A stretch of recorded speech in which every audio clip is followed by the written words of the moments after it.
नमस्कार साथियों, आप सभी लोगों को पता है 16 जून को प्रीलिम्स 2024 है। तो उसके लिए आप सब लोग तैयार होंगे, सब लोग अपनी पूरी तैयारी कर चुके होंगे। बस लास्ट टाइम पे आप लोगों के लिए कुछ टिप्स मैं देना चाहूंगा कि कॉमन सेंस अप्रोच से आप अपने एग्जाम के अंदर कैसे 20 से 25 मार्क्स बढ़ा सकते हैं। उसका लाइव डेमो आप लोगों को यहाँ पर देखने को मिलेगा। ये फर्स्ट क्वेश्चन जो आप लोग देख रहे हो, ये क्वेश्चन है आपका यूपीएससी प्रीलिम्स 2023 वाला, जो बेसिकली आप लोग बोलते हो कि अब तक का सबसे डिफिकल्ट प्रीलिम्स है, जिसकी जनरल की कट ऑफ मात्र 75 मार्क्स है। तो आप देखोगे इसके 10 क्वेश्चंस मैं आप लोगों के पास लेकर आया हूं।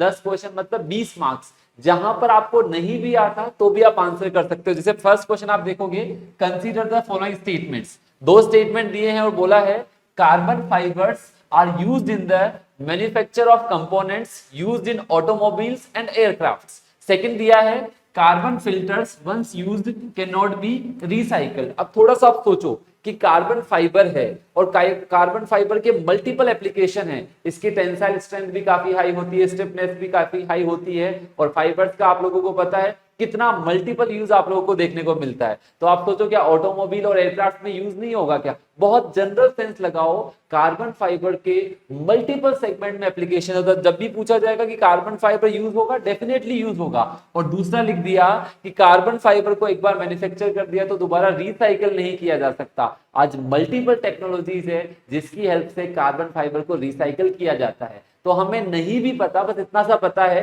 कि कार्बन फाइबर है, एक फाइबर के बहुत मल्टीपल एप्लीकेशंस होते हैं, और दूसरा बेसिकली रिसाइकलिंग हो जाता है। तो आपका ये सेकंड स्टेटमेंट गलत हो जाएगा, बोल रहा है कैन नॉट बी रिसाइकल्ड, और पहला स्टेटमेंट जनरल स्टेटमेंट है। तो आंसर क्या हो जाएगा? ए इज द करेक्ट आंसर। बहुत सिंपल है, कोई बेसिकली बड़ा लॉजिक नहीं लगाना, कोई बड़ी किताबों को पढ़ने की जरूरत नहीं है, कॉमन सेंस है। सेकंड क्वेश्चन देखते हैं। सेकंड क्वेश्चन है बेसिकली कंसीडर, ये भी क्वेश्चन आपका यूपीएससी प्रीलिम्स 2023 का है। यहां पर दिया हुआ है consider the following heavy industries. तीन इंडस्ट्रीज दी हुई है, फर्टिलाइजर प्लांट्स, ऑयल रिफाइनरी और स्टील प्लांट। अब बोला क्या है? green hydrogen is expected to play a significant role in decarbonizing how many of the above industries। आप लोगों को पता है ग्रीन हाइड्रोजन इतना ज्यादा न्यूज में है, हम चाहते हैं लो कार्बन इकोनॉमी बनाना, डिकार्बोनाइज करना। तो ग्रीन हाइड्रोजन आप देखोगे जिसमें इलेक्ट्रोलाइसिस ऑफ वाटर से सारी चीजें की जाती है। आज आप इंडिया ने basically national green hydrogen mission भी लॉन्च कर दिया है, और हर एक सेक्टर के अंदर बेसिकली ग्रीन हाइड्रोजन अपन लाना चाहते हैं। तो यहाँ पे लिखा है इन तीनों में से कौन सी इंडस्ट्री में यूज होगा? भाई सब में यूज होगा, फर्टिलाइजर में भी यूज होगा, ऑयल में भी यूज होगा, स्टील में भी यूज होगा। तो ये बहुत कॉमन सेंस का क्वेश्चन है, इसका आंसर हो जाएगा ऑल थ्री, क्योंकि बेसिकली ग्रीन हाइड्रोजन एक बहुत बड़ा सेगमेंट है जिसपे इंडिया काम कर रहा है, और नेशनल ग्रीन हाइड्रोजन मिशन के बारे में बताया। तो बहुत कॉमन सेंस है, इस क्वेश्चन में आपको कोई भी एक्स्ट्रा बुकिश नॉलेज की जरूरत नहीं है। कॉमन सेंस लगाओ, ग्रीन हाइड्रोजन एक बड़ा इंडस्ट्री है, सब जगह बेसिकली यूज होगा, तो answer will be the all three. ये भी सिमिलर क्वेश्चन था यूपीएससी प्रीलिम्स 2023 का, जिसको बहुत डिफिकल्ट बताया जा रहा था। तीसरा क्वेश्चन आप लोगों के सामने, तीसरा क्वेश्चन भी बहुत सिंपल है। तीसरा क्वेश्चन है पूछा with reference to coal based thermal power plants in India consider the following statements.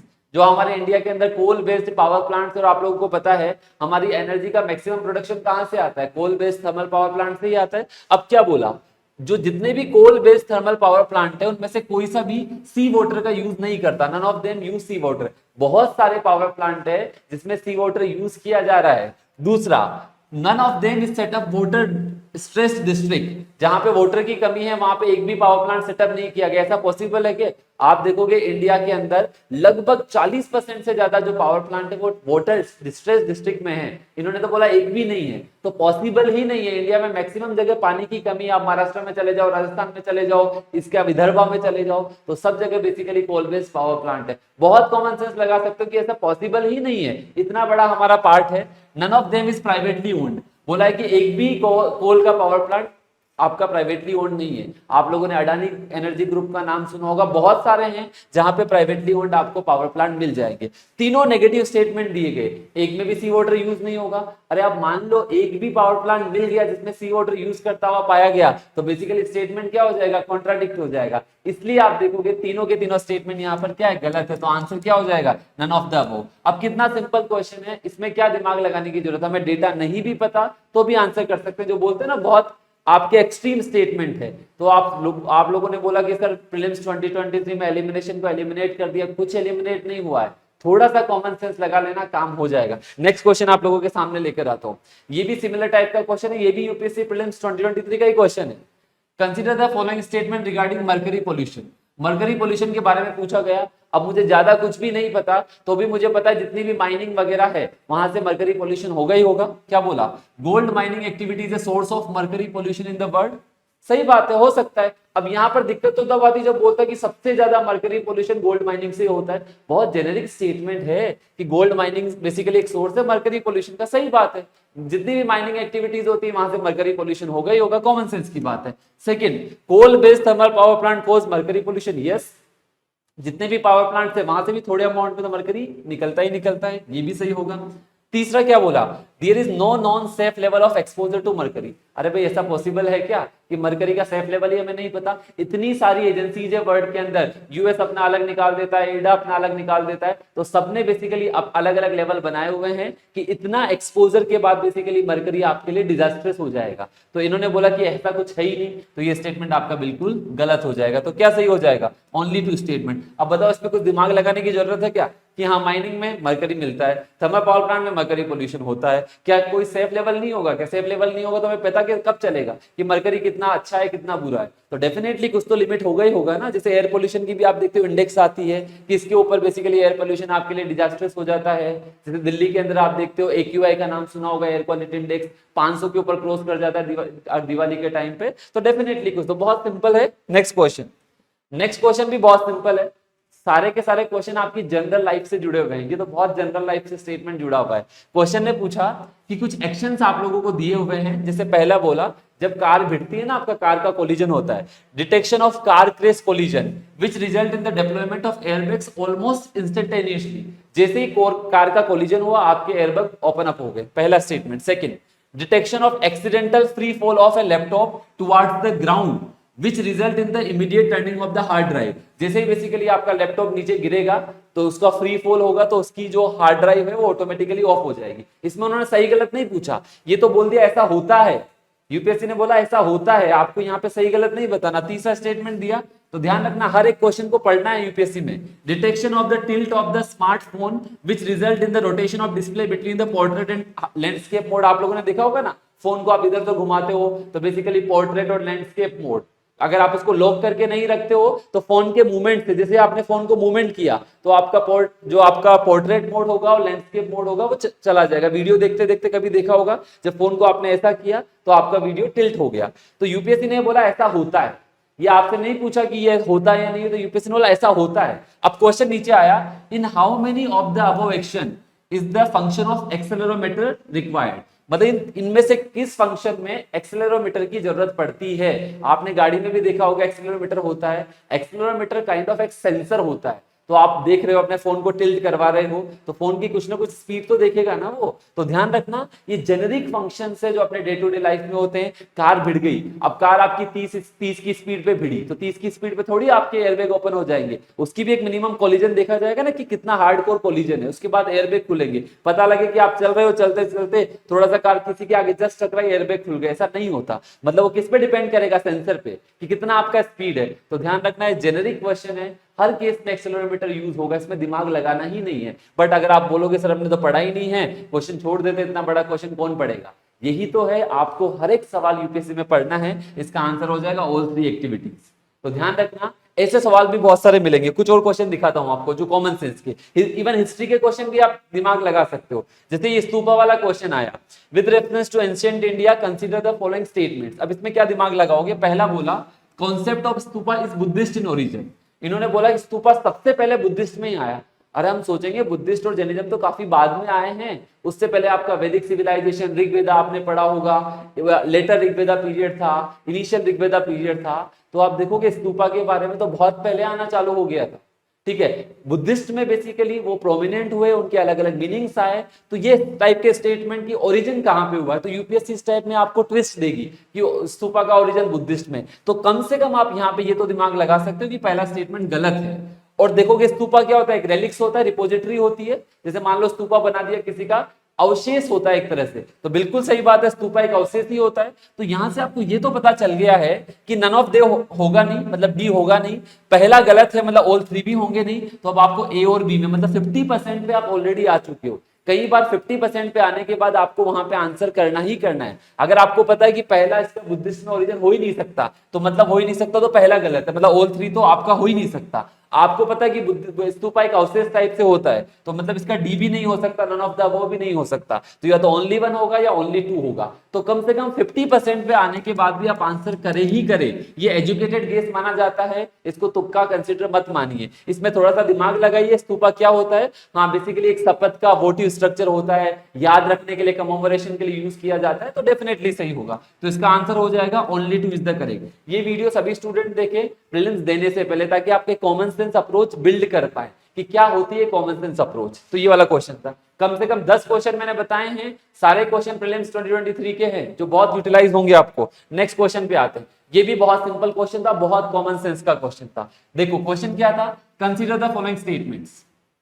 पहला स्टेटमेंट दिया, India despite having uranium deposits depend on coal for most of its electricity production. यहां पे बताया कि हमारे पास यूरेनियम के डिपॉजिट हैं, लेकिन फिर भी basically most of the electricity production हमारा कहां से आता है? कोल से आता है। अब आपको ये तो पता है कि हमारा, मैंने अभी आपको बोला कि सबसे ज्यादा इलेक्ट्रिसिटी कहां से आती है? कोल से आती है, ठीक है। और यूरेनियम के डिपॉजिट्स भी मिले हैं हमारे राजस्थान के अंदर भी, आप लोग देखोगे, लेकिन अभी तक उनको हम निकाल नहीं सके, अभी तक बेसिकली हम उनका यूटिलाइज नहीं कर सके। तो ठीक है, चलो दूसरा स्टेटमेंट पढ़ते हैं। दूसरा बोला कि यूरेनियम जो एनरिच्ड यूरेनियम होता है to the extent of at least 60% required किया जाता है प्रोडक्शन ऑफ इलेक्ट्रिसिटी के लिए। आप देखो U-235 का नाम सुना होगा आपने, U-237 का नाम सुना होगा, जो यूरेनियम के आइसोटॉप्स हैं। आप लोगों को पता है सबसे ज्यादा ये न्यूक्लियर एनर्जी में यूज किए जाते हैं, इनको इलेक्ट्रिसिटी में तो बहुत कम यूज किया जाता है। और इन्होंने बोला कि यूरेनियम का 60% प्रोडक्शन किसके लिए किया जा रहा है? इलेक्ट्रिसिटी के लिए। आपका दिमाग घूमेगा कि U-235, U-237 जो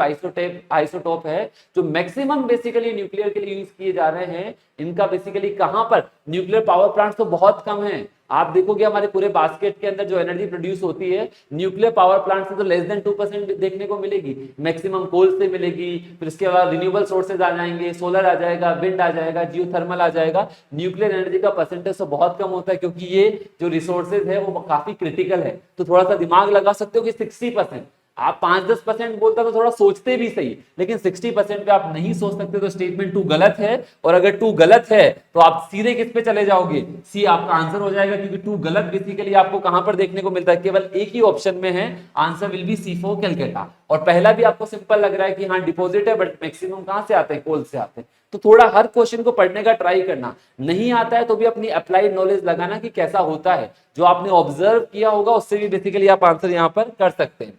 नेक्स्ट, ये भी बहुत कॉमन सेंस का क्वेश्चन है, इसको भी इजीली आप कर सकते हो। जैसे इन्होंने पूछा, कंसीडर द फॉलोइंग स्टेटमेंट्स।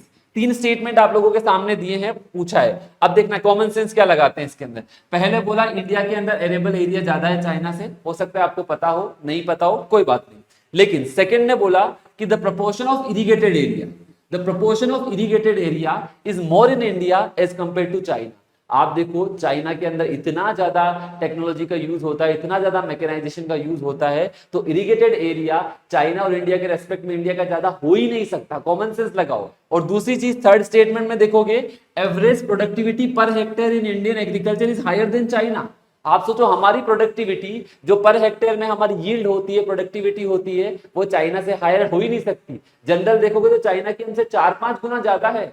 अगर हम पर हेक्टेयर के अंदर 2 टन उगाएंगे तो चाइना बेसिकली 7-8 टन उगाएगा, तो वो कंपेरेबल ही नहीं है। रीजन है वहां का मैकेनाइजेशन, वहां की टेक्नोलॉजी। तो आप दिमाग लगाओगे सर कि कैसे प्रोडक्टिविटी इंडिया की ज्यादा हो जाएगी, हो ही नहीं सकता, हो ही नहीं सकता, तो थर्ड तो गलत हो जाएगा। फिर आप बोलोगे sir irrigated area, irrigated area भी मैंने बोला कि जितना ज्यादा टेक्नोलॉजी मैकेनाइजेशन है वहां पे उतना ज्यादा इरिगेशन होगा। हमारे यहाँ पे तो अभी भी कुओं से ही होती है, ज्यादा से ज्यादा कैनल्स यूज होती है, उसके अलावा आपके बोरिंग्स या ट्यूबवेल्स यूज होते हैं, हमारे पॉइंट्स यूज होते हैं, तो हमारे पास इतने ज्यादा रिसोर्सेज अभी नहीं है। तो आप यहाँ पे 2 को भी हटा सकते हो। इसका मतलब क्या हो गया, आपका यहां से आपको पता चल गया कि ओनली 2 भी नहीं हो सकता आप तो, और ओनली ऑल 3 भी नहीं हो सकता। केवल और केवल 2 ऑप्शन बचे हैं, या तो ए होगा या डी होगा। मतलब 50% पे तो आप फिर भी आ गए, 50% पे तो आप यहाँ पे 50% पे आपको अटेम्प्ट करना ही करना है। अब थोड़ा सा दिमाग लगा लेना कि एरिएबल एरिया कहाँ पे ज्यादा है, ये बेसिकली इंडिया में ज्यादा है एज कम्पेयर टू एरिया। हमारे पास यील्ड ज्यादा नहीं है, हमारे पास इरिगेशन ज्यादा नहीं है, हमारे पास एरिया ज्यादा है। तो इसका आंसर हो जाएगा only one is the correct answer. तो इस तरह से हर क्वेश्चन पे ट्राई करना, थोड़ा दिमाग मारो, अपने आप को थोड़ा सा माइंड को 2 घंटे के अंदर, ध्यान रखना आप लास्ट टाइम पे पढ़ो या नहीं पढ़ो डजंट मैटर, बस 2 घंटे के अंदर माइंड को बिल्कुल काम रखना, देन आंसर करने का ट्राई करना। एक और क्वेश्चन आपको बताता हूं,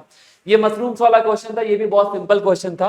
how many of the above statements are correct? इन्होंने बोला कि कुछ मशरूम्स की मेडिसिनल प्रॉपर्टीज होती है, कुछ मशरूम की साइकोएक्टिव प्रॉपर्टीज होती है, कुछ मशरूम की इंसेक्टिडाइजल प्रॉपर्टीज होती है, कुछ मशरूम की बायोल्यूमिनेसेंट प्रॉपर्टीज होती है। अब आप लोगों ने देखा होगा कुछ मशरूम चमकते भी है, बायोल्यूमिनेसेंस भी देखने को मिलेगा, कुछ मशरूम्स को बेसिकली डॉक्टर्स भी प्रिस्क्राइब करते हैं, मेडिसिनल पर्पस से यूज किया जाता है, कुछ जो आपके मशरूम्स है उनको इंसेक्टिडाइल प्रॉपर्टीज भी होती है। तो एक मशरूम एक ऐसा सब्सटेंस है जिसके अंदर मल्टीपल प्रॉपर्टीज होती है और सम लिखा है, इन्होंने क्या लिखा है, सम होती है, मतलब हाँ कुछ कुछ हो सकता है। तो इस टाइप के क्वेश्चन में जहां पे सम का यूज हो जाएगा वहां पे आपको देखना है हाँ ऐसा पॉसिबल है। जब आपको लगेगा मेडिसिनल भी हो सकती है, चमकते भी हैं, इंसेक्टिडाइल, तो बेसिकली साइकोएक्टिव भी होगी, डेफिनेटली होगी। तो ये कॉमन सेंस लगाना और इसका आंसर हो जाएगा ऑल फूड। इस टाइप के क्वेश्चन को स्किप मत करना। आप बोलोगे सर मशरूम के बारे में कुछ पता ही नहीं है, अरे ये तो पता है कि सब्जी में खाते हैं, ये तो पता है डॉक्टर्स बेसिकली कई बार उनको अलग अलग मेडिसिनल के रूप में प्रिस्क्राइब करते हैं, ये तो पता है कि चमकते हुए मशरूम भी हमें कई बार देखने को मिलते हैं। तो जनरली जो ऑब्जर्व किया है ना उससे भी बेसिकली आप आंसर यहाँ पर कर सकते हो। तो इसका आंसर हो जाएगा ऑल फोर। और सोचो 10 क्वेश्चन मैंने लिए हैं आप लोगों के लिए, और जो 10 क्वेश्चन का मतलब 10 into 2 20 मार्क्स तो ऐसे हैं ये वाले क्वेश्चन जो बेसिकली आप छोड़ के आते, बाकी बहुत सारे सिंपल क्वेश्चन भी है उस पेपर में। तो आप सोचो आपका 75 कट ऑफ है, आपको 100 120 तो आप बहुत इजीली ला सकते हो। तो डरना बिल्कुल भी नहीं है प्रीलिम्स में। लास्ट क्वेश्चन देखो, लास्ट क्वेश्चन में बेसिकली अगर आपको नहीं भी पता तो भी कर सकते हो। आपको ये पता है G20 ग्रुप के अंदर एक प्लेटफॉर्म है जहां पे बेसिकली फाइनेंस मिनिस्टर्स भी होते हैं, सेंट्रल बैंक के गवर्नर्स भी होते हैं, और वो इकोनॉमिक और फाइनेंशियल इश्यूज को डिस्कस करते हैं। तो सही बात है, ये तो आपने एक जनरल फैक्ट पढ़ा होगा, तो ये तो आपको पता होगा फैक्ट के तरह से जब G20 पढ़ा होगा। अब आपको ये पता नहीं है कि डिजिटल पब्लिक इंफ्रास्ट्रक्चर की प्रायोरिटी है या नहीं है। आपको पता है G20 समिट हुई, उसके अंदर हमने रिन्यूएबल को भी रखा, डिजिटल पब्लिक इंफ्रास्ट्रक्चर को भी रखा, एवरीथिंग। और ये तो इंडिया का मेन गाइडिंग बीकन है जिसपे अपन काम कर रहे हैं। हमें लेसकेस इकोनॉमी बनानी है, हमें सारा का सारा इंफ्रास्ट्रक्चर को डिजिटल बनाना है। तो इस टाइप के जेनेरिक स्टेटमेंट में कभी गलत नहीं करें कि हाँ हो सकता है, प्रायोरिटी आपको नहीं भी पता है तो भी डिजिटल पब्लिक इंफ्रास्ट्रक्चर एक बहुत बड़ा डोमेन है, वो G20 की प्रायोरिटी होगा ही होगा। तो आंसर हो जाएगा यहाँ पे सी इज द करेक्ट आंसर। तो बताने का पर्पज ये है किसी भी क्वेश्चन को स्किप ना करें, ट्राई करें, उसको रीड करें। नहीं आता है तो भी रीड करना है। कई बार बेसिकली जैसे मैंने आपको बताया ना, कई बार कॉमन सेंस से बहुत सारे मार्क्स आप गेन कर सकते हैं। तो wish you all the very best for prelims 2024। जल्द ही मिलेंगे आप सब लोगों की मेंस की तैयारी करवाने के लिए। मेंस के लिए भी हम डेडिकेटेड बेसिकली पूरा प्लान हमने डिजाइन किया है, 3 मंथ्स का प्लान डिजाइन किया है। उसमें बेसिकली आप हमारे साथ जुड़ सकते हैं और बेसिकली मेंस क्लियर करके आप अपना फाइनल आईएएस बनने का सपना साकार कर सकते हैं। Thank you very much to all of you. Thank you guys.